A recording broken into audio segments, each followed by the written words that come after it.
Nora Fatehi and Sanjay Dutt का ये गाना अगर आपने अभी तक नहीं सुना है तो सुनना भी मत, because this is the most vulgar song ever made. इसकी लिरिक्स इतनी ज्यादा घटिया है कि यहाँ दिखाई भी नहीं जा सकती।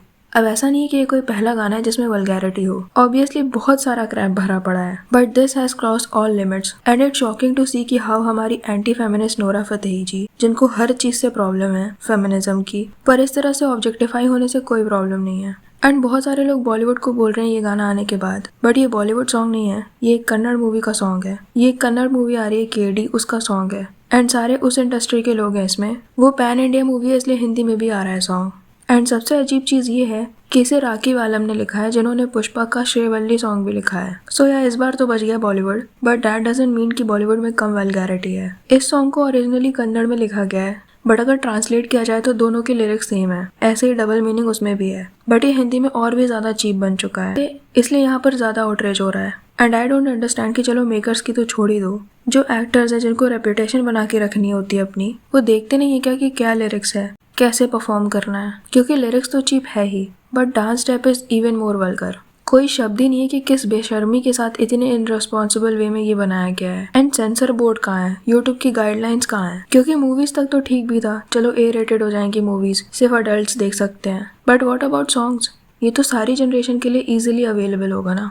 आई कांट इवन बिलीव कि ये चीज रैंडमली कभी भी टीवी पे आ सकती है। ये लेवल हो चुका है हमारी इंडियन फिल्म इंडस्ट्री का। एंड इससे इन्फ्लुएंस क्या होंगे लोग? इस तरह के आइटम सॉन्ग, वल्गर सॉन्ग भी एक बड़ा रीजन है रास्ते में लड़कियों के हरासमेंट के, क्योंकि बॉलीवुड ने ही सिखाया है ना कि जब तक कोई मान ना जाए तब तक पीछे पड़े रहो। एंड फिर इस तरह के सॉन्ग्स तो और ही अलग हैं, इनसे भी बहुत फर्क पड़ता है। एंड फिर ऐसे गानों के साथ माइनर लड़कियां भी रील्स बनाने लग जाए तो वो भी कोई शॉकिंग चीज नहीं है आज के टाइम पर। आपको ये स्कूल का वीडियो तो याद ही होगा जिसमें ये बच्ची ऐसे ड्रेस पहनकर डांस कर रही थी आज की रात सॉन्ग पर, because even some parents and teachers are ignorant and dumb. Singer Armaan Malik ने भी इस बारे में ट्वीट किया है, this showed up on my timeline and I had to replay it just to make sure I heard it right. Sad to see commercial songwriting hit a new low. I'm genuinely at a loss of words.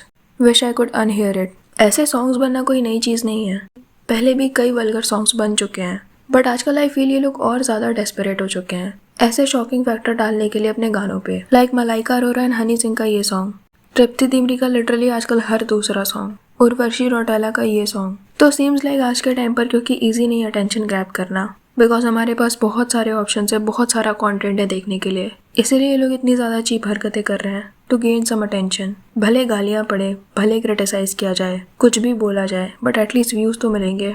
And हर बार यही होता है, ऐसी कोई चीज़ viral होती है, भर भर कर क्रिटिसाइज किया जाता है, पूरी फीड भर जाती है, समझ में आता है कि लोग बहुत ज़्यादा गुस्से में हैं, एंड फिर लोग और देखते हैं तो उल्टा फ़ायदा ही होता है उनको। तो अब लग रहा है कि लोग जानबूझकर ऐसी चीज़ें करने लगे हैं, because it's all about views now.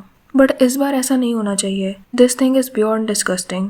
अगर इस बार ऑडियंस ने इसे सिर्फ क्रिटिसाइज करके जाने दिया तो ये बहुत ज़्यादा शेम की बात होगी हमारे लिए। ये चीज़ छोड़ी नहीं जा सकती आर्टिस्टिक फ्रीडम के नाम पर। ये लोग पता नहीं किस तरह की ऑडियंस को टारगेट कर रहे हैं, but I can't even imagine कि ये सॉन्ग टीवी पर आएगा और फ़ोन पर भी ईजिली इसे कोई भी एक्सेस कर सकता है, बच्चे भी देख सकते हैं। ये लोग किस तरह से इन्फ्लुएंस करना चाह रहे हैं उन बच्चों को। एंड ऑब्वियसली पूरी टीम जो इस गाने से रिलेटेड है शुड बी ब्लेम्ड, बट यहाँ नोरा फतेही को सबसे ज़्यादा हेट मिल रही है, because this is our whole career. And कभी इन्हें उतना ज़्यादा क्रिटिसाइज नहीं किया गया इस चीज़ के लिए, बट इन्होंने एक टाइम पर फेमिनिज्म के खिलाफ बहुत कुछ बोला था, that feminism has fucked up our society. Feminism होना ही नहीं चाहिए। Yeah, this idea of like I don't need anybody and feminism and not, I don't believe in this shit at all. In fact, I think feminism fucked up our society completely. And the idea of being inherently completely independent and not having to get married and have kids and not having the male and female dynamics in the home where the man is a provider and a breadwinner and the woman is a nurturer. I don't believe in people who think that that's not true. I think women are nurturers. Yes, they should go to work and have their own life and be independent, but to a certain extent. They should also be ready to take on the role of being a mother and a wife and a nurturer, just like a man should be ready to take a role of being a provider and a breadwinner and a father and a husband. I believe totally on this. We call it old school, traditional way of thinking. I think I call it the normal way of thinking. It's just feminism fucked it up a little bit and made us really excited about this whole like freedom and liberation and everyone's equal. We are all equal in more sentimental things, but in societal things we are not equal. I think everyone plays their role. इनको पता भी है feminism के बारे में, या फिर ये ऐसी बातें सिर्फ इसलिए करती हैं बिकॉज शी नो कि इनकी ऑडियंस कौन है। कौन देख रहा है इनके ऐसे पारिवारिक गाने? Because how can a future wife, mother and nurture ऐसे गाने कैसे कर सकती है? एंड अगर फेमिनिज्म ना होता तो आप ये गाने भी ना कर रही होती, ना आपको इतना बोलने की आज़ादी होती। अकॉर्डिंग टू हर करियर एक लिमिट तक ही होना चाहिए, फिर वाइफ बन जाना चाहिए, मदर बन जाना चाहिए।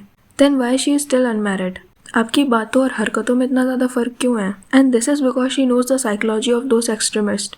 शी नोज वेरी वेल कि उनका करियर पूरा मेल गेज पर टिका हुआ है। एंड आजकल ये रेड पिल कंटेंट कितना ज़्यादा फैल रहा है, and how to impress them.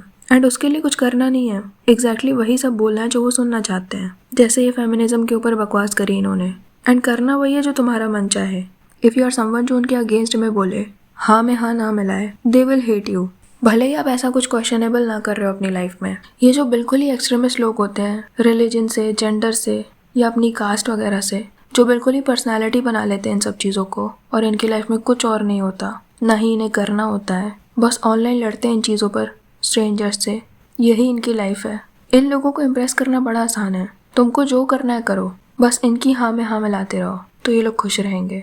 Because they our brain dead बिल्कुल। इसलिए आपने देखा होगा जितनी भी पिक मी है ऑनलाइन, जो पॉडकास्ट में जाकर बड़ी बड़ी बातें बोलती हैं कि क्या करना चाहिए लड़कियों को और क्या नहीं करना चाहिए, वो अपनी लाइफ में कर बिल्कुल अपोजिट रही होती हैं। वही छोटे कपड़े पहन रही होती हैं जो इनके हिसाब से बहुत गलत है। सेम टैक्टिक्स बहुत सारे लोग यूज़ करते हैं टू गेट वैलिडेशन। नोरा को बहुत अच्छे से पता है कि उनका करियर किसकी वजह से टिका हुआ है, एंड उनको इम्प्रेस करने के लिए क्या बोलना चाहिए। क्योंकि अगर उनको फेमिनिज्म से प्रॉब्लम है तो उन्हें अपने एक्शन में भी दिखाना चाहिए कि उनको सच में प्रॉब्लम है। जैसे सबसे पहले तो ऐसे वल्गर सॉन्ग करना बंद करते हैं, पब्लिक में बात करना बंद करते हैं, ऐसे मॉडर्न कपड़े पहनना बंद करते हैं। एंड उस हिसाब से तो इनका कोई करियर भी नहीं होना चाहिए, क्योंकि वो भी फेमिनिज्म की ही देन है। एंड संजय दत्त भी है सॉन्ग में, एंड इन्हें तो क्या ही बोला जाए।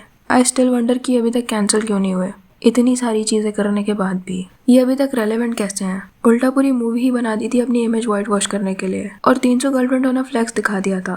इमेजिन यही चीज़ किसी लड़की ने बोली होती तो उसका क्या होता। अभी कई लोगों ने इस गाने पर FIR भी की है। किसी ने लिखा, filed a complaint with Mumbai police seeking registration of an FIR against the actor, producer, lyricist and creator responsible for publishing and promoting vulgar such obscene lyrics are being openly circulated on social media.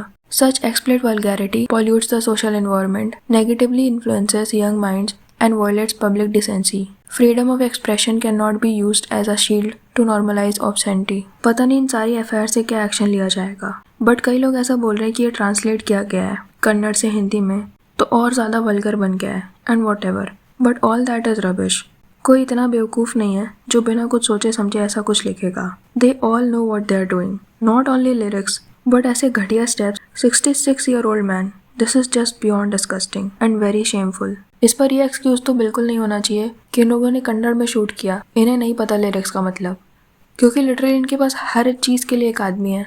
तो इस चीज़ के लिए तो definitely होना चाहिए कि जो चीज़ ये लोग कर रहे हैं उसका मतलब क्या है। एंड ऐसा भी नहीं हुआ होगा कि ये हिंदी वर्जन आने से पहले एक भी बार इन लोगों ने नहीं सुना होगा, या फिर आने के बाद अभी तक नहीं सुना।